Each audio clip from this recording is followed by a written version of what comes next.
जय बगलमुखी देव्ये नमः। ओम ह्रीं बगलामुखीं सर्वदुष्टानां वाचं मुखं पदं स्तंभय जिह्वां कीलय बुद्धिं विनाशय ह्रीं ओम स्वाहा। बगलमुखी माता की ఉదయం నుండి చాలా మంది సన్నిహితులు ఫోన్ చేస్తూ ఉన్నారు. స్వామి, నిన్న సమంత వివాహం జరిగింది.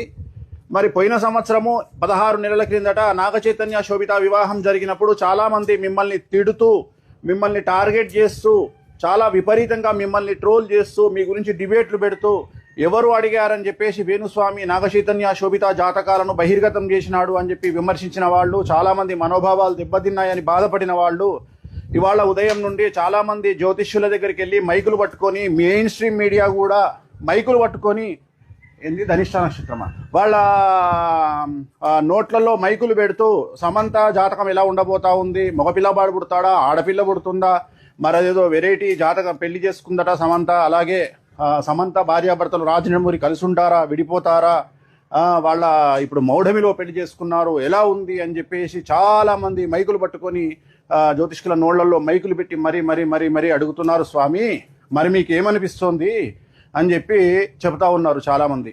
సో చాలామంది అడిగినప్పుడు జ్యోతిష్కులు ఏం చేస్తారు, అడిగారు కాబట్టి చెప్తారు.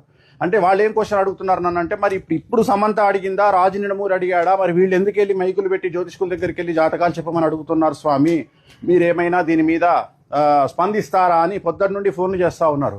అమ్మా, నేను 3 రోజుల నుండి ఇవాళ మనకు మంగళవారము, ఆది సోమ మంగళవారం, ఈ 3 రోజుల పాటు నేను ఇప్పుడు రిలీజ్ కాబోయే ఒక చాలా పెద్ద సినిమాకు సంబంధించి సూపర్ హిట్ కావాలి అని చెప్పేసి ఒక చాలా పెద్ద ప్రొడ్యూసరు, డైరెక్టర్కు సంబంధించినటువంటి సినిమా పూజ నిమిత్తము బగాలముఖి కార్యక్రమాన్ని ఇప్పుడే నిర్వహించినాము.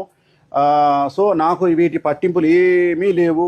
సో వ్యక్తిగతంగా టార్గెట్ చేస్తే ఒకలాగా, వాళ్ళు చాలా గొప్పగా ప్రొజెక్ట్ చేయాలనుకుంటే మరోలాగా చూపిస్తారు. సో ఒకరిని నాశనం చేయాలంటే ఒకలాగా, లేపాలంటే ఇంకోలాగా చూపించుకుంటారు. సో వాడి గురించి నాకు అనవసరము. నా పనులు నేను చేస్తూ వెళ్ళిపోతుంటాను. ఆ తిరుమల వెంకటేశ్వర స్వామి వారు, అలాగే ఆ కామాఖ్య అమ్మవారు, బగాలముఖి చిన్నమస్త అమ్మవార్లు, సో నాకు ఏ విధంగా నన్ను సేవ్ చేసుకోవాలి అనేది ఆ అమ్మవార్లకే వదిలేసి నా ప్రయాణాన్ని నేను ముందుకు కొనసాగిస్తూ ఉంటాను. ఓం బగలాముఖి దేవి నమః. నెక్స్ట్ చిన్నమస్త కార్యక్రమం ఉంది.